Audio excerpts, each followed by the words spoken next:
रहे, इनके जीवित रहने से हमारे लिए बहुत बड़ा काम होगा। ऐसे लोग भी हैं जो दुनिया जिनको चाहती है नहीं ये जीवित रहे, ये हंसते रहें, ये कभी दुखी ना हो। ऐसे ऐसे लोग हैं दुनिया में जो उनको सुखी देखना चाहते हैं, स्वयं दुखी हो जाएं तो हो जाएं, अपना सुख भी देना चाहते हैं, है कि नहीं? मैं पूछता हूं, हमारे पूज्य गुरुदेव थे, पूरे भारत से पूछता हूं, मैं भी उसमें शामिल होता हूं। हमारे दुख होने से आचार्य से सुख हो जाएंगे तो बोलो कौन कौन फार्म भरेगा? आचार्य जी को बुखार आ गया और एक वैद्य ने बताया कि आचार्य जी का बुखार तो उतर जाएगा लेकिन तुझे बुखार आ जाएगा, तो भैया मैं अपना फार्म पहले भरे देता हूं। मैंने तो भगवान से कहा भी था थुवन जी में कि हे भगवान, मेरे गुरुदेव की बीमारी मुझे दे दो, तुम्हें काउंटिंग करना है तो काउंटिंग मैं पूरी कर दूंगा, लेकिन मेरे गुरु स्वस्थ हो जाए।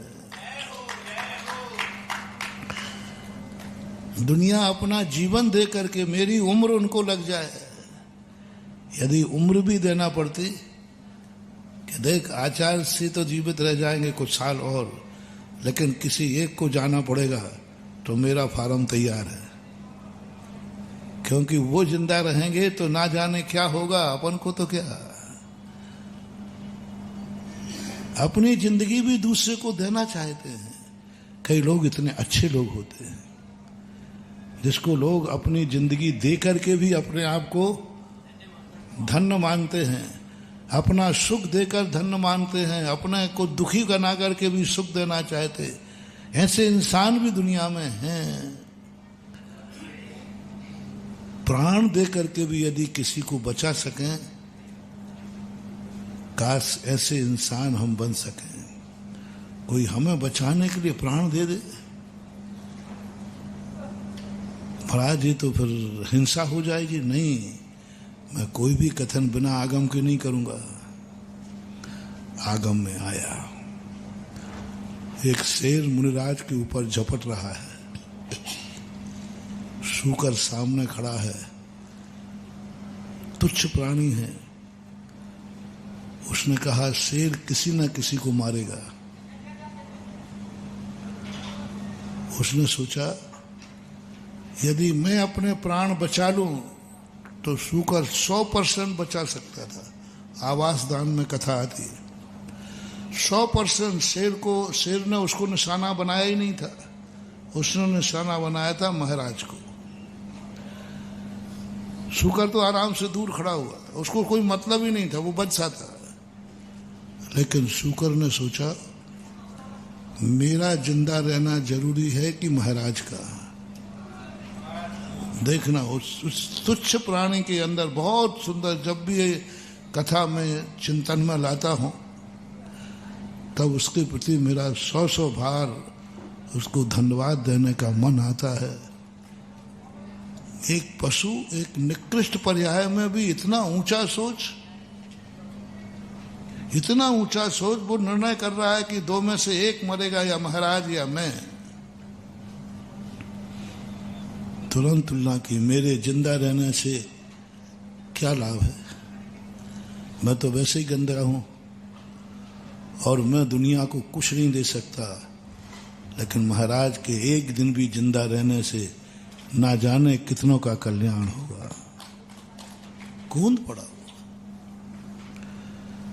शेर ने कहा तू क्यों मरना चाहता है? मैं तो तुझे थोड़ी मार रहा हूं। बोले सवाल उसका नहीं है, सवाल है जिनको आप मारना चाहते हो वो मेरे प्राणों से भी कई गुना अच्छा है, क्योंकि मैं मरूं तो मर जाऊं, लेकिन इनका जिंदा रहना नहीं। और फैसला कर लिया, कूद गया, मर गया, लेकिन महाराज को बचा लिया। कोई मोही व्यक्ति नहीं है, कोई परिवार का व्यक्ति नहीं है। जिससे तुम्हारा मोह है उनके लिए मरना नहीं। क्या तुम इतने अच्छे इंसान हो कि कोई अपरिचित पशु भी तुम्हें बचाने के लिए मरने को तैयार हो जाए, और वो हुआ।